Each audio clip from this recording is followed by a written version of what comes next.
Hey coders, welcome back to the channel.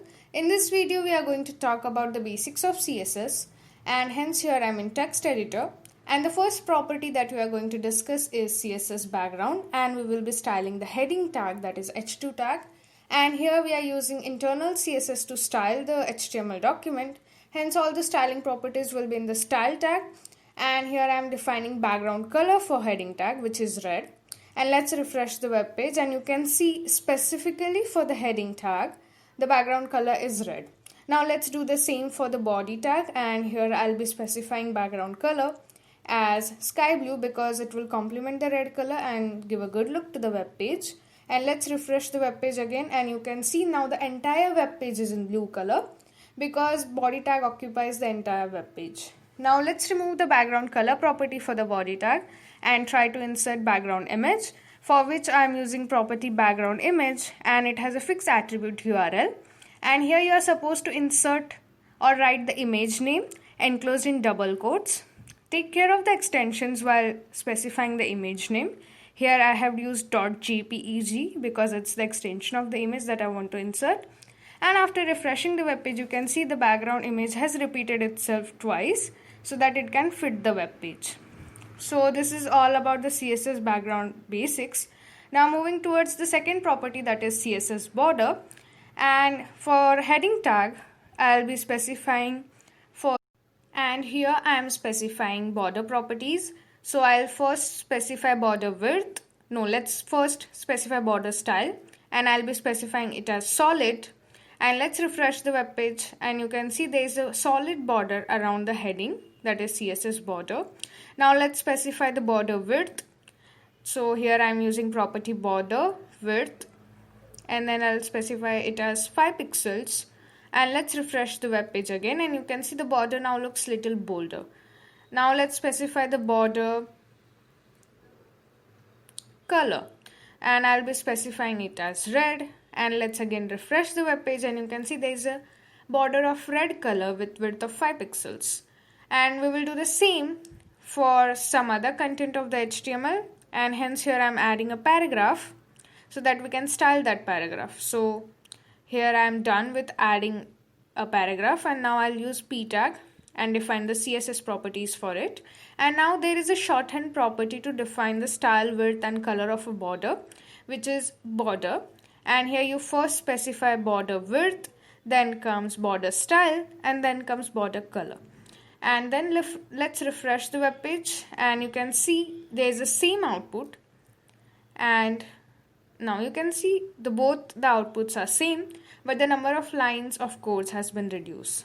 So now let's style the border in different way. I am making it dashed for heading, and you can see now there is a dashed border instead of solid. Now let's make it dotted.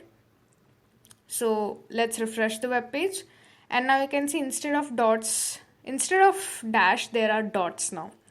And this is all about the CSS border property. Moving towards the next property of CSS, that is CSS Margin. So difference between the border and the margin is outside the border. So we will first need to define border, and then we can move towards the margin because it's outside the border. So using the shorthand property that we discussed earlier, I am specifying border here of 5 pixels and of solid color for p tag.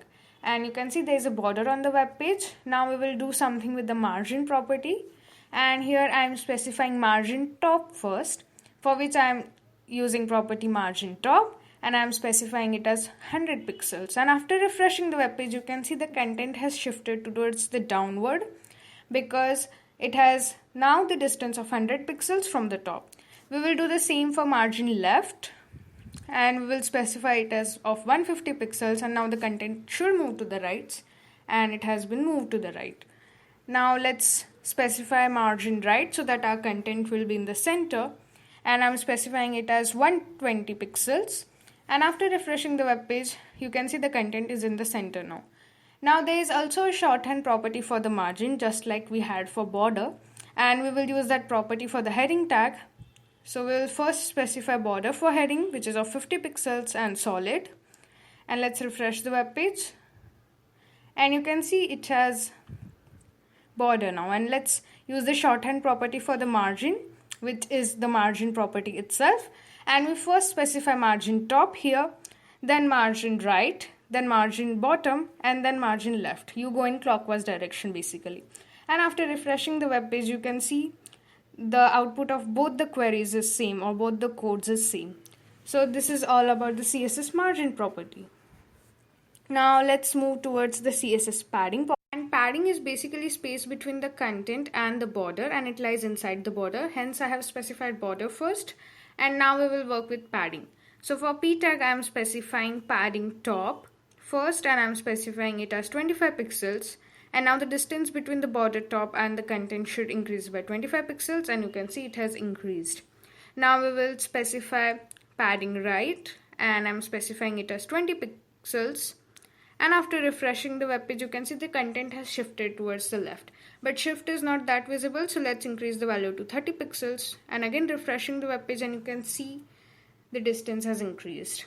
Now I'll specify padding bottom as 40 pixels.